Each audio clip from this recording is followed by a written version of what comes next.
Bismillahirrahmanirrahim. Assalamualaikum warahmatullahi wabarakatuh. Alhamdulillahirabbil alamin. Puji serta syukur terpanjatkan kehadirat Allah Subhanahu wa taala yang telah memberikan banyak nikmat kepada kita, yakni nikmat iman, nikmat Islam dan juga ihsan. Tak lupa sholawat serta salam tercurah limpahkan kepada Nabi Muhammad Sallallahu Alaihi Wasallam. Yang terhormat kepada Ibu Mas Ripa selaku pengampu mata kuliah isu-isu kontemporer dalam pendidikan Islam.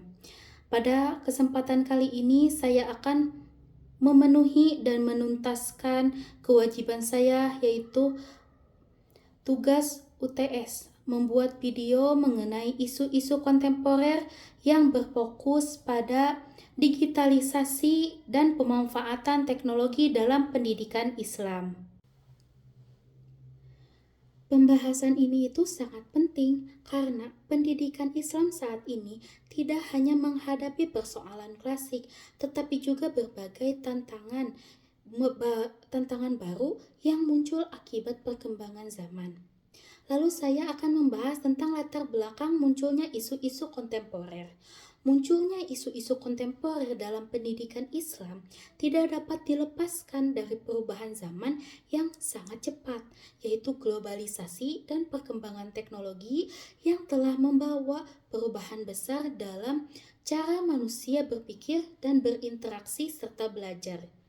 Perubahannya itu tidak hanya membawa dampak positif saja, tetapi juga memunculkan berbagai permasalahan baru seperti menurunnya moralitas, penyalahgunaan teknologi, serta krisis nilai dalam pendidikan. Hal ini itu sejalan dengan firman Allah Subhanahu wa taala Quran surat Ar-Rum ayat 41 yang berbunyi A'udzu billahi minasyaitonir rajim. Bismillahirrahmanirrahim. Zaharal fasadu fil barri wal bahri bima kasabat aydin nasi liyudhiqahum ba'dalladzi amilu la'allahum yarji'un. Yang artinya telah tampak kerusakan di darat dan di laut disebabkan perbuatan tangan manusia. Allah menghendaki agar mereka merasakan sebagian dari akibat perbuatan mereka agar mereka kembali ke jalan yang benar. Bismillahirrahmanirrahim.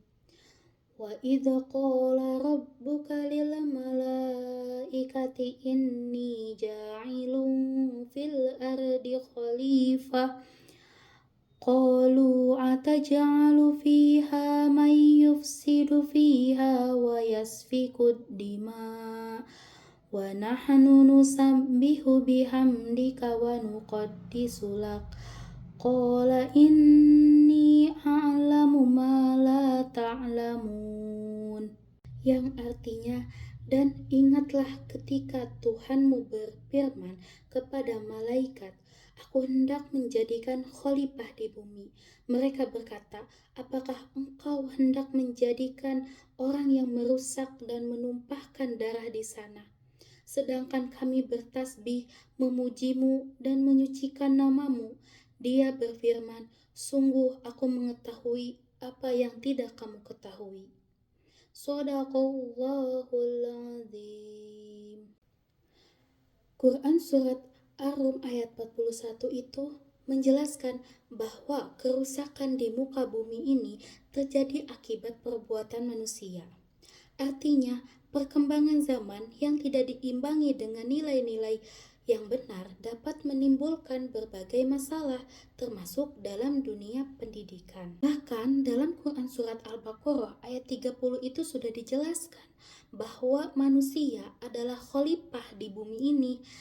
Ini menunjukkan bahwa manusia itu memiliki tanggung jawab untuk mengelola perubahan, termasuk dalam bidang pendidikan.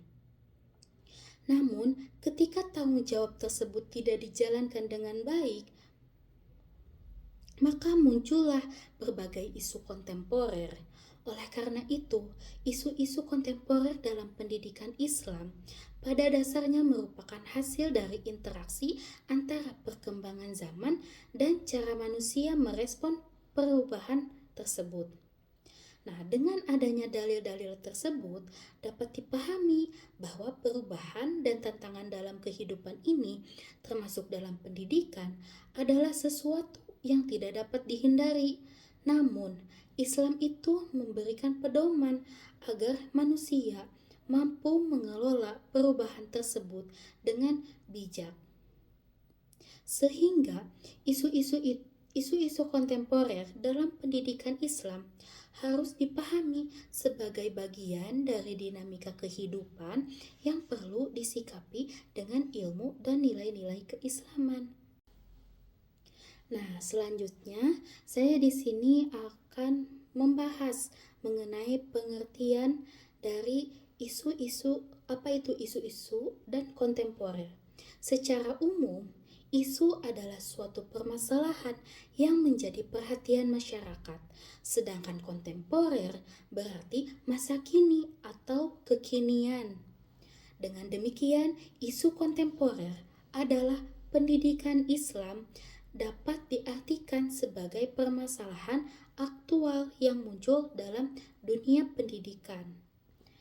Nah, yang berakibatkan pada perubahan sosial, budaya, dan teknologi.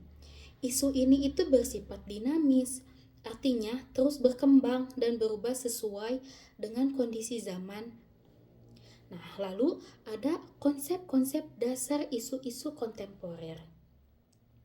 Nah, konsep dasar isu kontemporer dalam pendidikan Islam yaitu berkaitan dengan 3 hal utama. Yang pertama, adanya perubahan sosial yang mempengaruhi cara berpikir masyarakat. Yang kedua, yaitu adanya perkembangan teknologi yang mengubah sistem pendidikan. Yang ketiga, yaitu adanya kebutuhan untuk tetap menjaga nilai-nilai Islam di tengah perubahan tersebut. Nah, oleh karena itu, isu kontemporer itu tidak bisa dihindari, tetapi harus dipahami dan direspon secara bijak. Jadi tidak bisa didiamkan saja, tetapi harus juga menerima perubahan zaman. Nah, yang selanjutnya yaitu ada pengertian digitalisasi, yang artinya saya akan membahas mengenai digitalisasi. Digitalisasi pendidikan adalah proses pemanfaatan teknologi digital dalam kegiatan atau dalam proses pembelajaran. Dalam konteks pendidikan Islam, digitalisasi itu tidak hanya berkaitan dengan penggunaan teknologi, tetapi juga bagaimana teknologi tersebut digunakan untuk memperkuat nilai-nilai keislaman. Dengan kata lain, teknologi itu harus menjadi sarana untuk mencapai tujuan pendidikan Islam yang telah diharapkan. Nah, untuk secara mendalam, teknologi itu pada dasarnya bersifat netral. Namun, dalam praktiknya itu, teknologi itu dapat membawa dampak yang sangat besar tergantung bagaimana manusia menggunakannya. Nah, dalam pendidikan Islam itu terdapat kekhawatiran bahwa digitalisasi itu dapat mengurangi antara peran guru sebagai teladan kepada muridnya. Padahal dalam Islam, pendidikan itu tidak hanya bertujuan untuk mentransfer ilmu saja, tetapi juga menanamkan adab dan juga akhlak kepada peserta didik. Jika pembelajaran itu terlalu bergantung pada teknologi, maka ada risiko hilangnya interaksi langsung yang menjadi sarana penting dalam pembentukan karakter peserta didik. Selain itu, digitalisasi juga dapat menyebabkan peserta didik itu lebih fokus pada informasi daripada pemahaman yang diberikan oleh guru secara mendalam.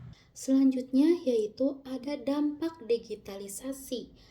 Nah, dampak digitalisasi itu memiliki ada dampak positif, yaitu seperti kemudahan untuk mengakses ilmu dari internet atau media sosial. Yang kedua yaitu ada efisiensi waktu dan inovasi dalam pembelajaran. namun juga memiliki dampak negatifnya, seperti penyebaran hoax, kecanduan gadget yang terlalu lama digunakan, dan menurunnya kualitas interaksi sosial. Hal ini tuh menunjukkan bahwa teknologi harus digunakan secara bijak dan benar. Nah, dari dampaknya muncullah tantangan, yaitu tantangan utama dalam digitalisasi pendidikan Islam meliputi rendahnya literasi digital, penyalahgunaan teknologi, serta masuknya pengaruh budaya luar yang tidak sesuai dengan nilai Islam. Selain itu, teknologi juga dapat menjadi sarana penyebaran paham yang menyimpang jika tidak diawasi.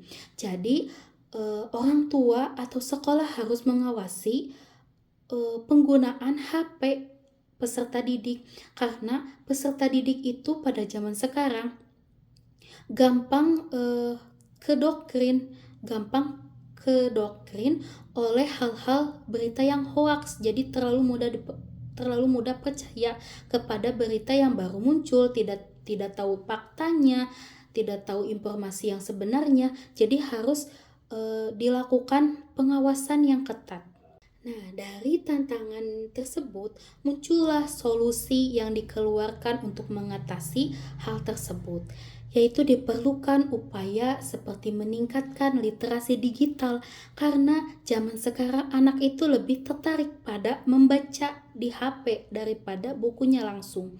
Lalu memperkuat peran guru sebagai pembimbing. Nah, ini yang paling sulit, karena siswa itu semisal dinasehati tapi tidak diterapkan dalam kehidupan sehari-harinya.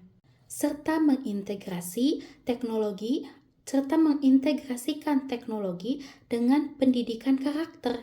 Nah, selain itu, peran orang tua itu juga sangat penting dalam mengawasi penggunaan teknologi oleh peserta didik yang sudah saya bilang tadi. Nah, sebagai penutup, sebagai kesimpulan, digitalisasi dalam pendidikan Islam itu merupakan sebuah keniscayaan yang tidak dapat dihindari oleh manusia. Namun, pemanfaatannya itu harus dilakukan secara bijak dan tetap berlandaskan pada nilai-nilai Islam. Dengan demikian, teknologi dapat menjadi sarana untuk meningkatkan kualitas pendidikan Islam. Jadi bukan justru sebaliknya. Nah, jadi digitalisasi ini sangat bisa berdampak positif maupun negatif, tergantung penggunaannya oleh manusia. Cukup sekian dari saya, mohon maaf bila ada kesalahan.